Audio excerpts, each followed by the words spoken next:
예, 안녕하세요. 저는 성공회대학교에서 신학을 가르치고 있는 신익상이라고 합니다. 감리교 목사예요. 학생들도 가끔 제가 목사인 걸 까먹기도 하는데 확실히 목사이고요.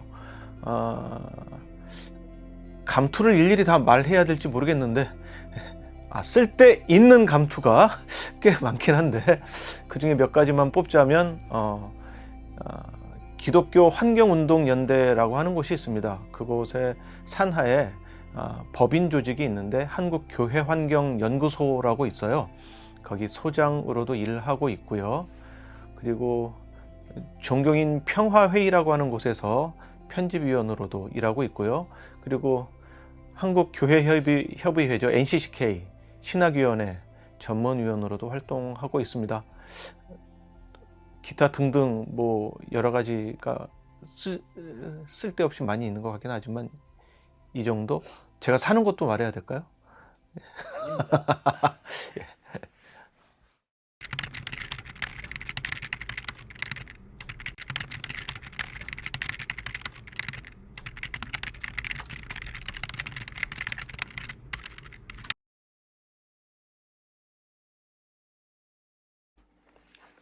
창조 과학이 과학이냐라고 하는 질문을 하기에 앞서 정말 기독교인들이 궁금한 것은, 그리고 진짜 소중하게 생각하는 것은 창조 과학을 지지하려고 하는 그 마음에서 나온 거라기보다는 창조 신앙이겠죠, 아마도. 그래서 창조 과학을 이야기하기에 앞서 창조 신앙과 창조 과학을 먼저 좀 구분할 필요가 있을 것 같습니다. 창조 과학이 과학이냐 아니냐를 따지기 전에 먼저 창조 과학을 창조 신앙으로부터 분리하는 작업을 먼저 할 필요가 있을 것 같아요. 창조 과학은 창조 신앙과는 출발점이 좀 다릅니다. 창조 신앙은 믿음의 영역이죠. 근데 창조 과학은 말 그대로 과학이고자 하는 거거든요. 우리가요, 과학자가 아니더라도 신앙인이 될 수 있습니다. 이게 무슨 얘기냐 하면, 과학이라고 하는 것이 우리의 평소의 신앙의 삶에서 그렇게 깊은 연관을 갖지 않더라도 우리는 충분히 창조 신앙은 유지할 수 있는 것이죠. 무슨 얘기냐? 과학과 신앙이라고 하는 것을 어떤 식으로든 융합을 하지 않고서 접근할 필요가 있다는 겁니다. 이걸 그러면 사실은 이게 좀 종교와 과학의 대화라고 하는 분야를 아시는 분들은 이 말을 이상하게 여기실 분도 사실은 있어요. 융합이 중요한 목표 중에 하나일 수 있다고 생각할 수도 있기 때문인데, 이런 경우에요, 제가 이런 융합은 신앙과 창조 신앙과 과학과의 관계에 있어서 좀 위험하다라고 말씀을 드리는 것은, 현재 우리에게 성공적으로 다가와서 대다수 사람들이 그리고 문명 자체가 수용하고 있는 과학과, 그리고 우리가 기독교 신앙의 전통 속에서 유지하고 있는 그 신앙이 있는데, 그 신앙으로 인해서 예를 들면 성서의 텍스트를 이제 가져와서 말이죠, 현대 과학이 설명하고 있는 일반적인 것을 무조건 거부한다. 그걸 거부하고 그 자리를 신앙이 대신할 수 있다 라고 하는 식으로 신앙과 과학을 혼합하는 것은, 사실은 이건 혼합이라기보다는 과학을 신앙의 이름으로 밀쳐내는 거거든요. 근데 창조 과학은 그런 식으로 과학을 이해하는 거예요. 신앙이 과학의 자리를 말끔하게 대신할 수 있다라고 생각하는 거거든요. 근데 창조 신앙을 유지한 채로 현대 과학을 수용하는 방법을 생각할 수 있잖아요. 그럴 때에는 신앙과 과학의 융합이라고 하는 차원에서 우리가 이해할 수 있는데, 어떤 경우에는 창조 신앙 자체를 과학과 동일시하는 식으로 융합해버리는 경우가 있는데요. 그게 이제 문제라는 거죠. 그래서 창조 과학은 사실 이런 경우예요. 신앙을 가지고서 신앙 자체가 과학이다 라고 생각을 하는 거죠. 이런 식으로 신앙과 과학을 경계를 넘나들면서 혼용 혹은 혼합해서 사용하는 건데, 이것은 말 그대로 범주 오류라고 하는 그런 범주에 있겠습니다. 범주 오류라고 하는 건 신앙과 과학의 영역이 있는데, 신앙이 과학의 영역을 그대로 접수하겠다 이런 생각을 하는 거죠. 이건 일종의 잘못하면 기독교 신앙 제국주의 이런 말로도 사실 표현할 수 있는 거예요. 신앙으로 모든 문명의 분야를 다 그냥 설명해 버리겠다라고 접근을 하는 것이죠. 사실 이건 신앙의 이런 태도는 여러 경우에 좀 많은 오류를 나타냈던 것 같습니다. 비단 종교와 과학의 대화 문제뿐만 아니라 우리가 세월호 참사를 겪었을 때에도 이게 때로는 설명 불가능한 것으로 남겨둬야 될 부분이 있는데, 우리가 많은 교회 목사님들이 그때 하나님의 뜻이라고 하는 걸 가지고 세월호 참사를 설명해내려고 시도하다가 굉장히 많은 사회적 무리와 상처를 주기도 했었잖아요. 그러니까 그런 생각을 해야 되는 겁니다. 우리가 신앙을 유지하더라도 그 신앙의 발로가 사회의 여러 재반 요소들과 어떻게 관계를 맺을 수 있느냐를 고민할 필요가 충분히 있는데, 그것을 신앙이 모든 것을 대체할 수 있다라는 식으로 접근하는 것은 좀 굉장히 어렵고 gon란한 일이라는 것이죠. 그래서 창조 신앙을 유지하는 것은 가능합니다. 근데 다시 창조 신앙으로 돌아와서요. 창조 신앙을 유지하는 것은 참 좋은 일인데, 그 창조 신앙이 다른 것을 대체한다고 생각하는 것은 현대 문명을 우리가 가지고 살아가는 데 있어서는 굉장히 생각을 많이 하고 고민을 많이 해야 되는 거죠. 그런 측면에서 일단 창조 신앙과 창조 과학을 나눌 필요가 있고요. 이렇게 되면 그럼 이제 창조 과학은 도대체 어떻게 과학과의 관계에서 어떻게 되느냐를 또 얘기해 볼 수 있을 텐데, 창조 신앙과 창조 과학을 얘기하면서 또 이어서 이렇게 얘기가 진행될 수 있는 겁니다. 창조 과학은요, 신앙의 영역에서 자기의 자리를 차지하려고, 자기의 둥지를 틀려고 시도한 용어가 당연히 아니겠죠. 그렇다면 창조 과학 이렇게 이름 붙였을 리가 없잖아요. 과학이고 싶다는 겁니다. 그런데 아까 말씀드렸던 것처럼 현재 진행되고 있는 현대 과학을 밀쳐내고 성서에 있는 특정 본문들을 가져와서 그 본문들이 현대 과학과 모순이 있을 경우에는 현대과학이 틀렸다, 이 성서의 텍스트를 문자 그대로 이해한 그걸 가지고서 과학을 구성해야 한다라는 태도 속에서 그런 것이야말로 진짜 과학이다, 이렇게 얘기를 하려고 하는 거죠. 그게 이제 창조 과학인데요. 과학의 입장에서는 창조 과학이 과학이 될 수 없는 이유가 있습니다. 그러함에도 불구하고 그것은 창조 과학이 주로 자신의 과학됨을 어떤 식으로 표현했느냐와 관련이 있어요. 창조 과학은 주로 공격의 대상이 뭘까요? 핸드폰의 작동 방식을 설명해 줄 수 있는, 예를 들면 무슨 양자역학 뭐 이런 거를 비판하고 싶을까요? 아니면 유전공학 뭐 이런 걸 비판하고 싶을까요? 인공지능에서 사용되는 여러 가지 과학적 지식들이 문제다, 이런 거가 문제가 아니잖아요. 목표가 딱 하나입니다. 진화론이라고 하는 것이죠.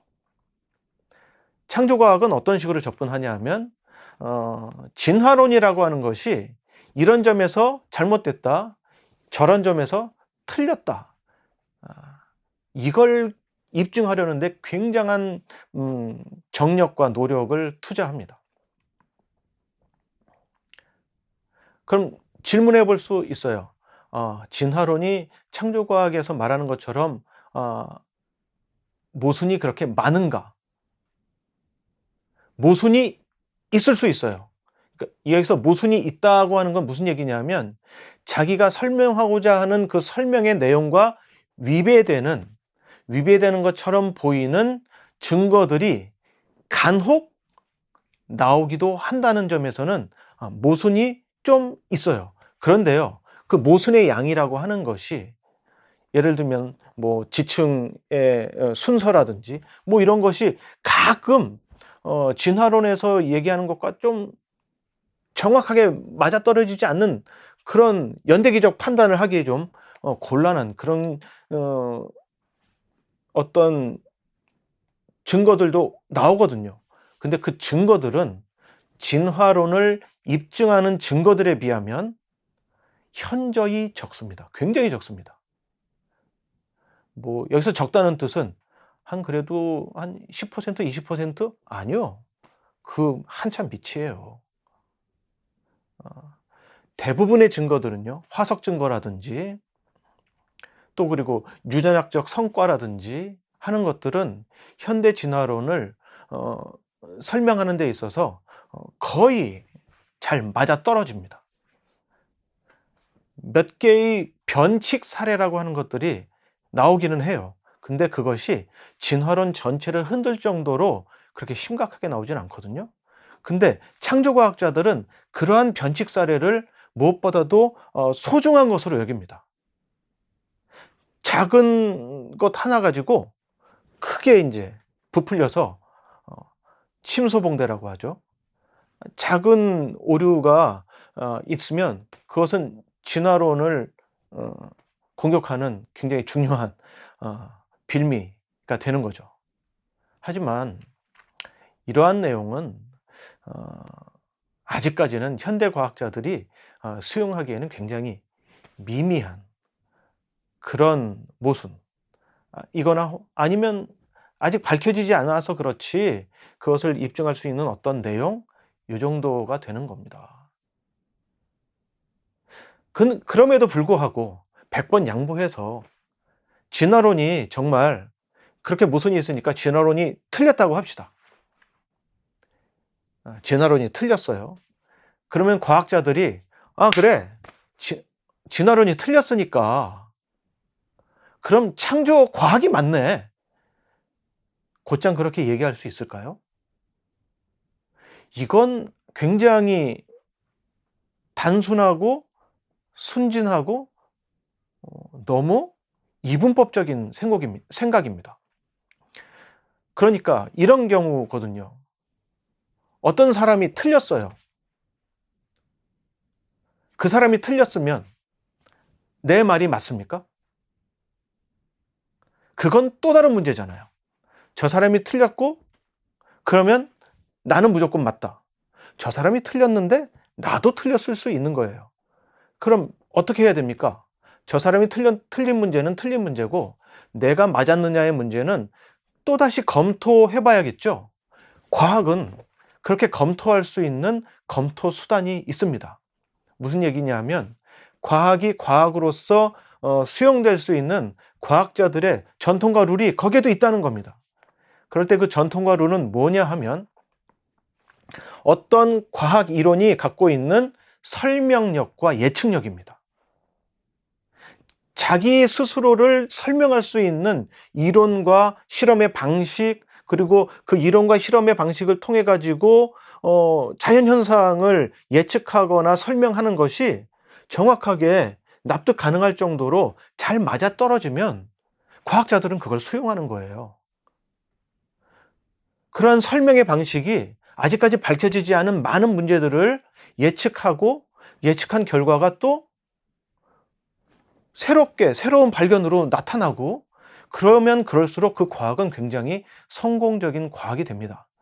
다시 말해서 창조과학이 정말 과학이 되려고 하면 진화론이 틀렸다는 것에 집중할 것이 아니라 창조과학이 어떻게 자기 설명력을 가지고 자연현상을 설명하고 또 그 설명력을 바탕으로 해서 어떻게 아직 밝혀지지 않은 사실을 예측하고 또 그 예측한 사실이 어떻게 자꾸 세상에서 나오는 실험과 관찰을 통해서 입증돼 가는가를 보여줄 수 있어야 됩니다. 창조과학은 이런 점에서는 아무런 자기 설명력도 없고 자기 예측력도 없어요. 그러면 그것은 과학자들이 볼 때에는 과학이 될 수 없는 거죠. 이게 답변이 충분히 됐을지 모르겠습니다만 그래서 과학에게 창조과학은 뭡니까? 과학이 되고 싶어 했으나 과학은 아닌 가련한 몸짓? 그래서 저희 기독교인의 입장에서 볼 때는 이게 굉장히 안타까운 거예요. 우리의 고귀한 창조 신앙을 창조 과학이라고 하는 것으로 과학과 대결하는 현대과학과 대결하는 어떤 구도로 놓았을 때 오히려 그 창조 과학 때문에 창조 신앙의 품격이 떨어져 버리고 마는 그런 상황에 놓이고 마는 것이죠. 안타까운 일입니다.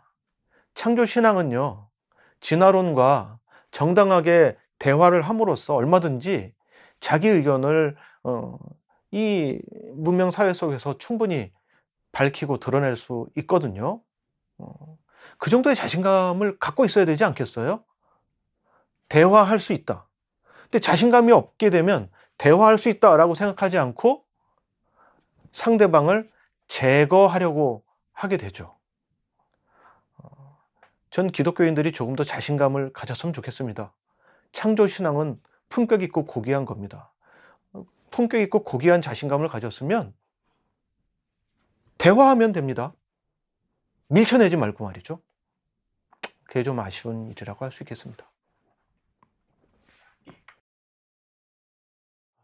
창조과학과 과학이라고 하는 논쟁이 최근에 한 이슈 때문에 지금 교계에서만 사실 관심 있어요. 다른 사람들은 그런가 보다 하고 관심도 없어요. 사실은요. 기독교인들의 문제예요. 그게 또 안타까운 거예요. 세상 사람들은 관심을 기울이지 않는데 기독교 내에서 기독교인들끼리 이렇다 저렇다 그러고 있는 겁니다, 지금.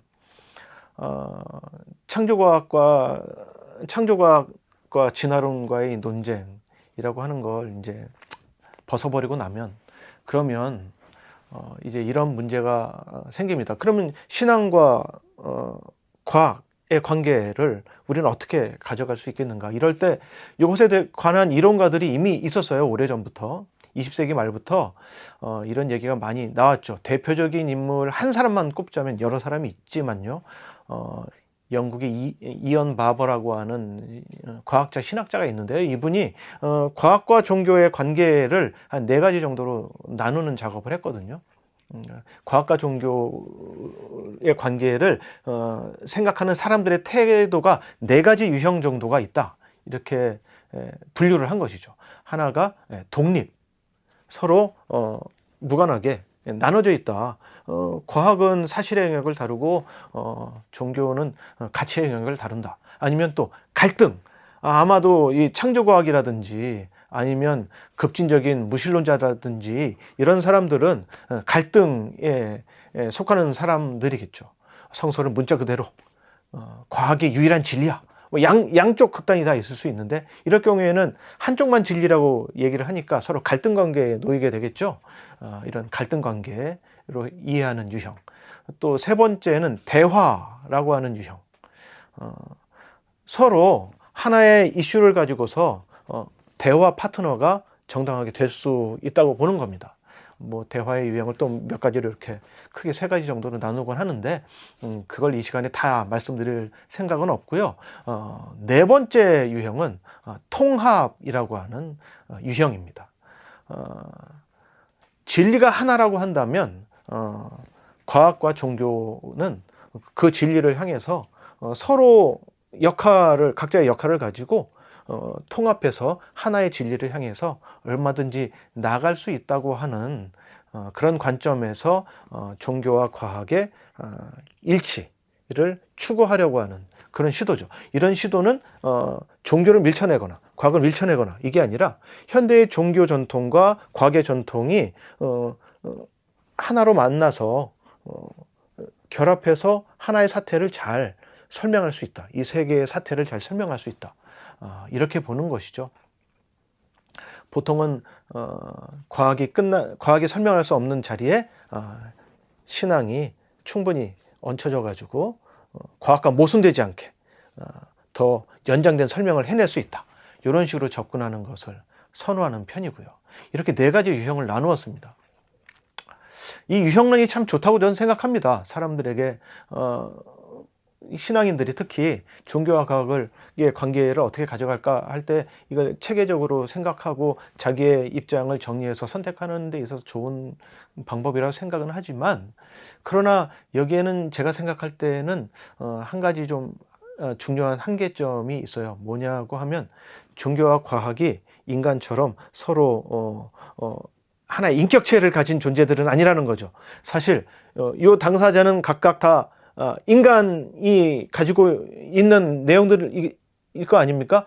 과학적인 요소와 종교적인 요소를 한 사람이 다 갖고 있는 거잖아요, 사실은요. 다른 여러 가지 요소, 문화 요소를 갖고 있는 것처럼요. 그래서 사실은 종교와 과학의 관계 설정의 문제보단 종교와 과학이라고 하는 것을 수용한 사람이 다양하게 수용하겠죠. 이건 이언바바가 말한 어떤 여러 가지 요소대로 이렇게 나눠져서 네 가지 유형 중에 어디에 속해가지고 수용을 하겠죠. 어쨌든 그 사람에게는 종교와 과학이 하나로 때로는 안에서 통일이 되지 않은 채로 분열된 채로 때로는 통합된 채로 한 몸으로 있는 겁니다. 더 중요한 건 이 인간이 당면한 우리 세계의 문제를 어떻게 해결할 것인가 에 있어서 종교와 과학이라고 하는 이 만남이 쓰임새 있게 쓰일 수 있는가, 진짜 이걸 고민하는 게 더 중요하지 않겠어요? 그래서 우리에게 주어진 당면 과제를 종교와 과학이라고 하는 이 두 가지 수단을 가지고서 어떻게 해결할 수 있는가에 더 집중하는 것이 더 건설적이고 생산적이고 중요한 점이라고 할 수 있겠습니다. 특히나 지금과 같이 기후 변화가 기후 위기를 넘어서 기후 재난 내지 기후 재앙으로 표현할 수 있을 이런 상황이 된 시점에는 더더욱더 이러한 문제가 시급한 문제로 다가온다고 생각할 수 있겠습니다.